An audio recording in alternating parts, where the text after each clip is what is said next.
Hello everyone, আশা করি সকলে ভালো আছো এবং সুস্থ আছো।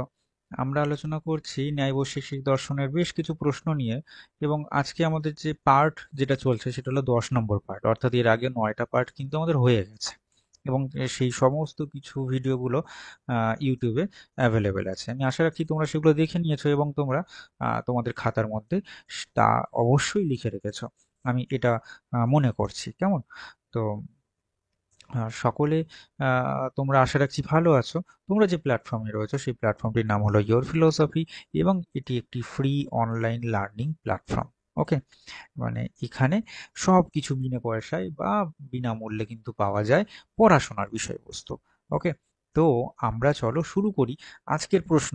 এবং আহ, আমি মনে করছি যে বিগত যে লেকচার বলবো না, আলোচনা যেগুলো হয়েছে সেই আলোচনা দ্বারা তোমরা উপকৃত হয়েছো, এবং আজকের আলোচনাটির দ্বারাও তোমরা উপকৃত হবে, আমি এটাও আশা রাখছি।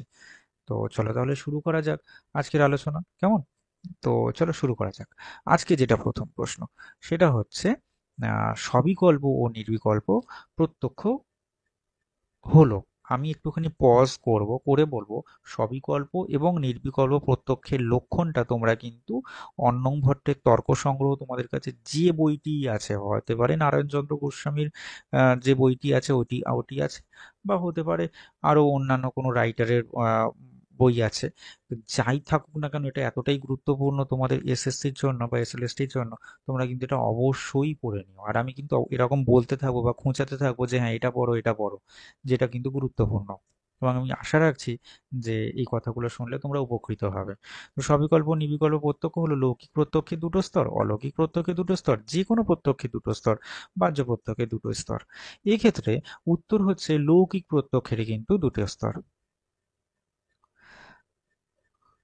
চলো, নেক্সট হচ্ছে মহর্ষি কনাদ, কনাদ মুনি আর কি, সেই মহর্ষি কনাদ তিনি তার নিজ কণ্ঠে, বা নিজ কণ্ঠে বলতে গেলে চেঁচিয়ে চেঁচিয়ে বলেছে এমনটা আমি বলবো না, তিনি তার নিজ গ্রন্থে কত প্রকার গুণ স্পষ্টতই উচ্চারণ করেছেন? 7, 9, 17 নাকি 24? এক্ষেত্রে উত্তর কিন্তু 17। ঠিক আছে, উনি কিন্তু অভাবকে মানেননি।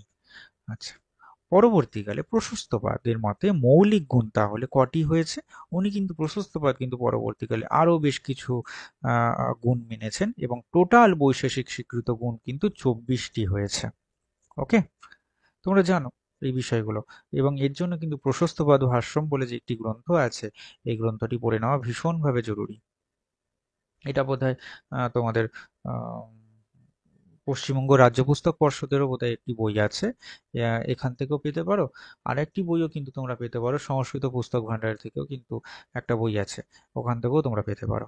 বিভিন্ন রাইটার হয়তো আলাদা আছে, তবে পড়তে পারো তোমরা এখান থেকে কিনে।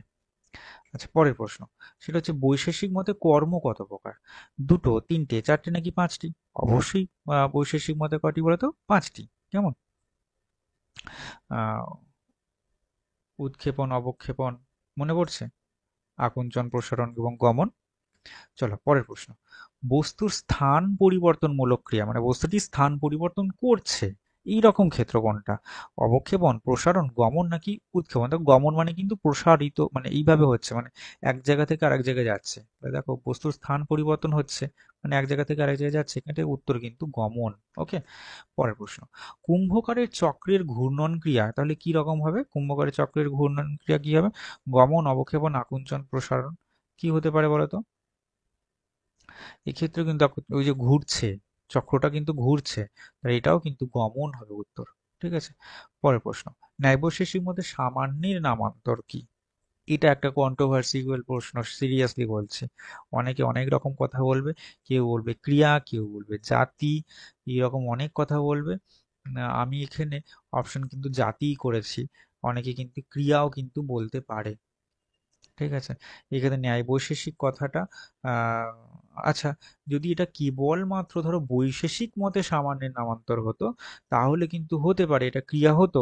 আর যদি এটা ন্যায় বৈশেষিক দুটোকে অ্যাড করে দেওয়া হয়েছে, যদি এমনটা হয়, তাহলে কিন্তু অবশ্যই জাতিই হবে, যেটা আমি এখানে অপশন করেছি। নেক্সট হচ্ছে ন্যায়মতে হেতুর ধর্ম কোনটা? ন্যায়মতে হেতুর ধর্ম হলো কটি? দুটো, তিনটে, পাঁচটা, ছটা? কটা হতে পারে বলো তো? উত্তর কিন্তু 5টা। কি কি? পক্ষ সত্য, স্বপক্ষ সত্য, বিপক্ষ সত্য, অসৎ প্রতিপক্ষত্ব এবং অবাধিতত্ব। আচ্ছা, ন্যায়মতে হিতাভাস কি? আচ্ছা, হিতাভাস আছে কিন্তু একটা লেকচার কিন্তু অলরেডি, ঠিক আছে, একটা লেকচার কিন্তু আছে ইওর ফিলোসফিতে। তোমরা এই এইটারই একটা কমেন্টে একবার লিখে দিও তো যে তোমরা হেতাভাস চাও কি না। যদি তোমরা না চাও তাহলে কিন্তু আমি হেতাভাস দেবো না, কারণ অলরেডি একটা হেতাভাসের ভিডিও আছে দেওয়া। যদি তোমরা না চাও আমি দরকার নেই আর, মানে বেকার বেকার আমি আর কেন বারবার করে খাটবো। আমি আরো অনেক কিছু আছে যেগুলোর জন্য আমি হয়তো এগিয়ে যেতে পারি। আর যদি তোমার মনে হয় যে না আর একটা হেক্তাবাস আমার দরকার, ঠিক আছে, বুঝতে পারিনি সেই সময় আবার দরকার, তাহলেও জানিও, তাহলে একবার চেষ্টা করবো আমি হেক্তাবাস দেওয়ার। তো ন্যায়মতে হেক্তাবাস হলো বাস্তব অনুভূতি, যৌক্তিক অনুভূতি, আকারগত অনুভূতি নাকি অনির্বচনীয় অনুভূতি। দেখো এক্ষেত্রে উত্তর কিন্তু বাস্তব অনুভূতি, হেতুবদ আবাসন্তে, তাই না? তোমরা পড়েছো। কি অভাবকে অস্বীকার করেছেন? কি অভাবকে অস্বীকার করেছেন? কণাদ, প্রশস্তবাদ, বল্লভাচার্য নাকি বিশ্বনাথ? অবশ্যই এক্ষেত্রে বলো বলো, একটু আগেই জাস্ট আমি তোমাদেরকে বললাম। হ্যাঁ, এক্ষেত্রে অবশ্যই কিন্তু কণাদই হবে, ঠিক আছে। আচ্ছা, আশা রাখছি যে তোমরা আহ, এই যতগুলো প্রশ্ন আমি তোমাদেরকে দিলাম এই প্রশ্নের দ্বারা তোমরা উপকৃত হয়েছো এবং তোমরা তোমাদের খাতার মধ্যে লিখে নিচ্ছ। আহ, আমি আশা রাখছি যে এগুলো তোমাদের পরীক্ষার জন্য ভীষণ পরিমাণে হেল্প হবে এবং তোমার নিজের জন্যও হেল্প হবে। আর কাইন্ডলি একবার সাবস্ক্রাইব যদি না করা থাকে তাহলে সাবস্ক্রাইব করে দাও, আর লাইকও করে দিও, আর হচ্ছে তোমার বন্ধুদের সাথে অবশ্যই শেয়ার করে দিও, কেমন? তাহলে ধন্যবাদ, সবাই ভালো থেকো, সুস্থ থেকো, দেখা হবে আবারও একটা নতুন ভিডিওর সাথে। সবাই ভালো থেকো, ঠিক আছে? ধন্যবাদ।